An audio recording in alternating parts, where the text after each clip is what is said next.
Hey, Morning Manna family. Thank you for joining me again today. Happy Friday. I pray that you've been having a wonderful week. If you've been following along, you probably know that we've been in the parable of the Good Samaritan, which is one of my favorite parables that Jesus teaches. So a little quick recap for you. So far, we've seen that there's a lawyer who puts Jesus to the test and asked Jesus the way to inherit eternal life. He asked this question not in the search for information, but to see what kind of answer Jesus would produce. Jesus simply referred him back to the law and responded with the question, "Well, what is written in the law? How do you read it?" The lawyer answered, "Love the Lord your God with all your heart, with all your soul, and with all your strength, and with all your mind, and love your neighbor as yourself." Jesus commended his answer and said, "Do this, and you will live."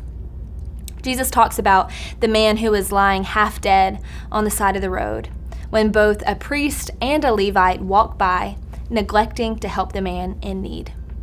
The priest and the Levite are known to be highly ranked religious leaders, and if they were to come in contact with this potentially dead man, they would become unclean. So they decide to put their interest above the needs of the dying man.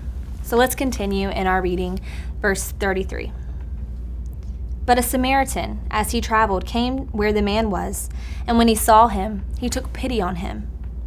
He went to him and bandaged his wounds, putting on oil and wine.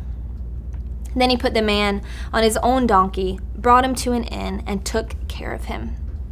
The next day he took out 2 denarii and gave them to the innkeeper. "Look after him," he said, "and when I return, I will reimburse you for any extra expense you may have."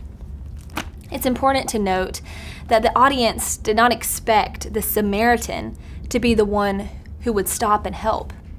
In fact, the traditional bitterness between the Jews and the Samaritans would cause them to be devastated as Jesus reveals this twist in the story. But this kind Samaritan had compassion on the sufferer.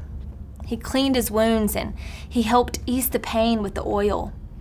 He did not regard his duty as done on the road. He brought the man to a shelter and he continued to look after him. He not only took care of him in that moment, but even after he left, he paid the innkeeper and instructed him to take care of the dying man. He did more than the minimum. He did all he could. This is true neighborly love, a love that goes beyond any society or religious law expectation and acts simply because of the extreme need of another. I don't know about you, but this challenges me greatly.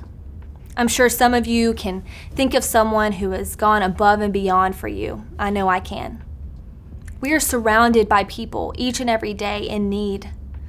Someone doesn't have to be dying on the side of the road to be in need.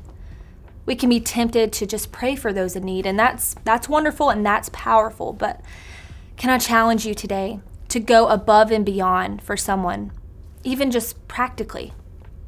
The love we have for God must be practically reflected in the way in which we reach out to care for others, even if the one we're helping may consider us as an enemy.